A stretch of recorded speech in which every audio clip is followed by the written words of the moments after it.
Yeah. I need it to be a better pun. You see what I mean? Well, we'll edit so much of this out. Yeah, we will. This whole part. Yeah, this all will be edited out. Okay. Edited. Do you want to go first? Hey guys, I'm Emily. And I'm Addy. And we just graduated high school, and this fall I'm going to be attending the University of Southern California. And I'm going to be going to Tufts. So both of these schools were our dream schools, and we just wanted to share with you guys what we think helped get us in, if you guys see what I mean. Yeah, because as you know, Tufts is also a very tough school to get into. So awkward. You don't know how many times that we searched during junior year, like college tips and tricks. A lot of the videos that we came upon were very similar, so we're gonna try to present you with some more unique information that we think will be helpful. So first we're going to talk to you about the importance of demonstrated interest. The importance. So for me, I really wanted to do biomedical engineering, and I realized that my senior year. So I found out about a lab at Tufts that has tissue engineering, and that's something that I'm really interested in. My brain was like, Kleenex. Sorry. And I got in contact with a graduate student who's working there, and we emailed back and forth, and then I finally got into the lab and I shadowed her for a day. And it was really good to have that experience, and I also ended up writing about that in my college essays to Tufts, and I put it as a specific reason why I wanted to go to the school, because schools like to see that you really, really want them. True. And also, wait a second. I should not say that. Okay, so I wrote about my lab experience in my essay so that Tufts could see that I was really interested in going to their school and I wasn't just applying on a whim. Yeah, also, so we're from Massachusetts, so obviously Tufts is a little bit closer, and USC is not very close. So that was definitely a personal decision, it's up to you, but, so what was funny was a admission representative actually came, who was actually originally from the Boston area, came to Massachusetts and came to our school and visited. You definitely want to take advantage of those obscure opportunities, because it will definitely set you apart, and not a lot of people showed up, so definitely the fact that there was an admission person at my school was really cool. So yeah, so sign up for those, put your name on the list. This is one of my biggest suggestions. Follow up with email. So after I talked to this representative, she was actually the one who was going to be reading my application. After I met with her, I made sure to send her an email. I took her card with her information. I made sure to send her an email right after the meeting, thanking her and kind of following up with something that she had discussed at the meeting. So stuff like that is super, super important. Yeah, and if you're going to a school like USC, it can be hard to visit the school physically, so doing stuff like she did with admissions counselors and things like that is really valuable. And if you're close to your school, like I was, it was really easy to go for everything. So I went for Women in Engineering Day, I went for the lab, I searched the depths of their website and found this lunch hosting thing that I did that I'm pretty sure no one has ever done. So I did that, and that was something that I wrote about in my essay. And it's good to do as many things as possible if you have the opportunity to. So if you're interested in a school that's a little bit farther away, they definitely have admissions events in cities near you. So I went to one in Boston, and this same admissions counselor was there, who was the one who came to my school. She was there, and I talked to her again. So now she kind of had a face to the name kind of thing, because she was going to be the one reading my application. Now she's kind of familiar with me. She actually pointed me out. She recognized me, which was really awesome. She met my dad and stuff, and we really were able to form that connection. But I just think putting yourself out there like that is so important, because they will remember you and they will remember that. In fact, this same admissions counselor that was at both the Boston event and at my school, she was actually the one who ended up interviewing me. There were two interviewers, and one of them was her and one of them was someone else, and she was able to recognize me again and be like, hey, I want to interview you, which was really cool, super nerve-wracking, but really cool, because I already was comfortable with her, because I had met her before. We already kind of knew each other, which was awesome. And also another thing, it's super important, at interviews and stuff, to ask questions. It shows that you're interested. Even if it's something that you think of at the last minute, that's totally fine. It's just important that you have something. Yeah, and on the topic of interview questions, one thing that they like to see is that you can't find the answer to your question on their website. So you're not going to ask how many undergrad students they have, or what's the average SAT score of students who go there. You want to ask questions about life there. So often your interviewer is someone who went there, and you want to talk about the environment there and the extracurriculars that they participated in and things like that, so that you can get a real idea of the school and you're not just looking at a website and trying to impress them by asking questions. Yeah, because they do know.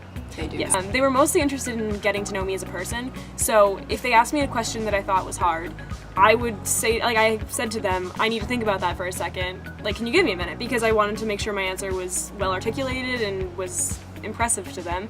And I don't think they really cared that I waited a minute, because they wanted to make sure that they just knew who I was. And it's not about knowing the answer to every single thing rapid fire. So I think the main thing is to just be yourself and to talk about the things that you're interested in, especially if they're unique to you, so that they can have something memorable to write down and give to the college. Yeah, I came out of my interview and I was like, that was the worst thing ever. I came out and I was like about to cry. I was like, that was so bad. Sometimes the questions will be a little bit unpredictable, especially at a school with like a really low acceptance rate. They really want to see like who would fit in here. Beyond just like your average interview questions. And you know yourself better than anyone else, so you don't need to sit down preparing for interviews, getting ready for what you want to say and make sure that everything's perfect. What I did was I wrote down a few things that I wanted to make sure I got across, but in general, I just knew that I had to like be myself and answer truthfully to whatever they asked me. Yeah, like if you're writing down sentences, just don't, because you're gonna get distracted and then you're gonna like, it's not gonna, that was a bug. So like be a real person. I mean, at the end of the day, they're just another person just like you are. So just have a conversation. I mean, that's really what an interview is about. So another thing that's important to do along the lines of demonstrated interest is touring at colleges. So it's understandable if you can't get to your college if it's way too far away, but if you have that accessibility, it's a great idea to tour. So one thing that I made sure to do at tours, I took trips with my mom and we went to a lot of colleges. So I took notes on my phone whenever I was at a college, and I took pictures on my phone so that I could remember and place myself in that scene again. So that's important, I think, to remember like how you felt when you were there, and it's important to differentiate between the colleges that you visited. So I was actually lucky enough to go tour USC. So my dad and I, we took the trip out there in April of my junior year. It was a school that I definitely, like my dad and I both, we just felt kind of the most connected to it.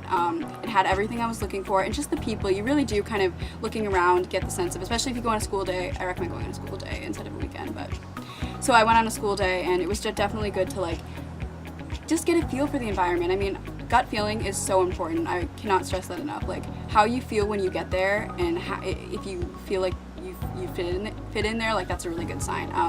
I ended up getting into two of my top schools, USC and UC Berkeley. So I actually hadn't toured UC Berkeley. I was deciding between these two schools. I was like, I went to USC, I really loved it, but I've never been to Berkeley, so I should probably go. I went to Berkeley, the school was beautiful, but something just wasn't right, and that's okay. Like, it's not always gonna be the perfect fit. Something just didn't feel right.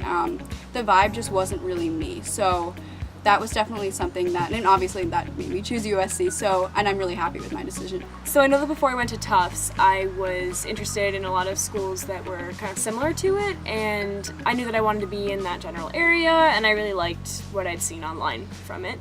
And then I went to the school and absolutely fell in love with it, and I read student articles and their newspaper, and I saw students on campus interacting, and it just felt like the right place for me. So I started looking into something called early decision. So you can apply to schools with regular decision, early decision, or early action. And what I did was I applied early decision to Tufts and I applied early action to Northeastern. So early decision means that it's binding, so if you get in, you have to go to the school, you have no choice. Advantages of early decision are that it's a smaller pool of people and they do have a higher acceptance rate. Although what they do advertise is that early decision candidates that they accept are the same caliber as regular decision candidates that they accept. So it's not exactly cut and dry, but early decision can also play a big role in demonstrated interest. If they know that you are definitely going to their school, they'd be more likely to make an investment on accepting you. So early decision I did at Tufts, and Northeastern I did because I really liked Northeastern, and it was early action, which is not binding. So that is, if you get in, you get in. It just allows you to put your application in so that you have it done. So some schools just won't have an early action program. So USC didn't, and that was my top school, so I was like, darn. But also it doesn't really matter because, as she was saying, like the students that are accepted from early action or early decision, they are the same caliber. Don't like base your decision on that, because you can obviously still get in. So obviously it can be difficult to keep up your schoolwork. Junior and senior year are the most important years, I'd say, at least the beginning of senior year. Okay, that's fine. Yeah, we had some struggles.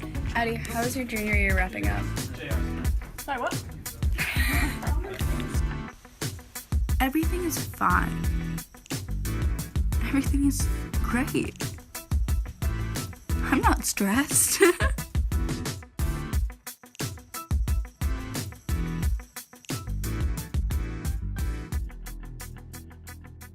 But I think what's important is that you may have to decrease your larger friend group and you can't go to parties every weekend, and you're gonna have to be okay with that. I don't go to any parties. Yeah, no. Yeah, now we sound lame, darn. Yeah, we do. So I think it's important to still have relationships and people that you can lean on, because it's, oh no. Because it's very difficult to get through this year alone. In addition to sacrificing your social life a little bit, I personally sacrificed a lot more sleep than I should have sacrificed.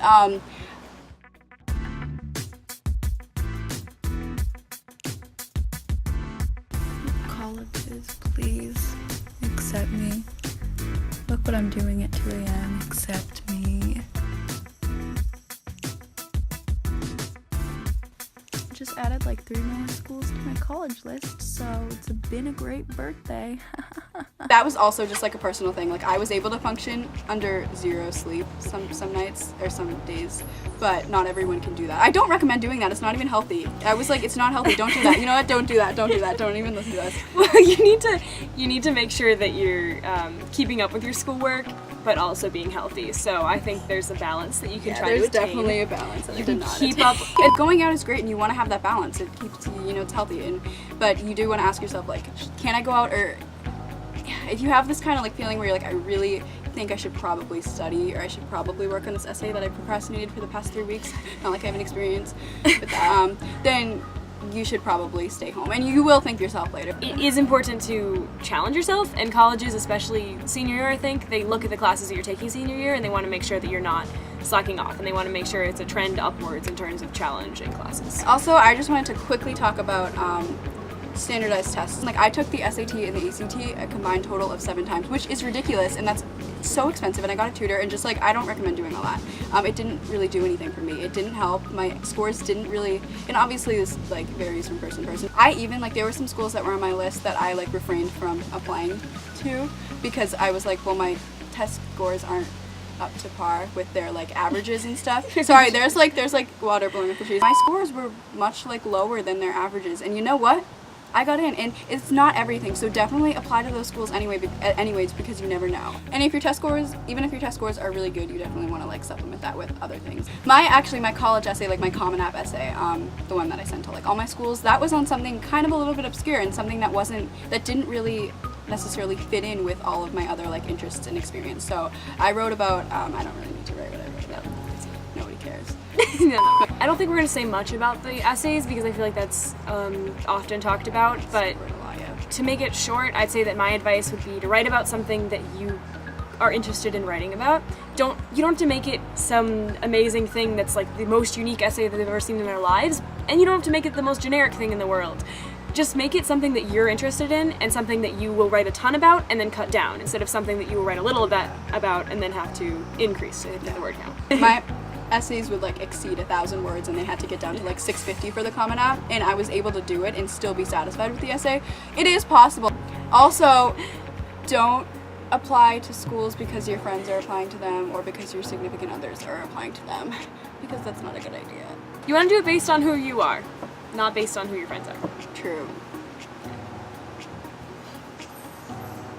I'm gonna miss her, but she's gonna come visit me. I know. And obviously, like, we are best friends, and we applied to schools that are so different, and we are very independent of each other, and it's going to kill me when she's in California, but we are going to live, and we will survive even without being at the same school.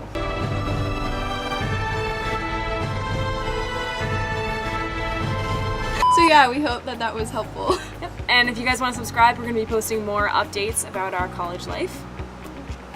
So thank you. Oh god, we should do like a back-to-back. No, we should not. Okay. Never mind, sorry, I suggested it. Bye. Bye.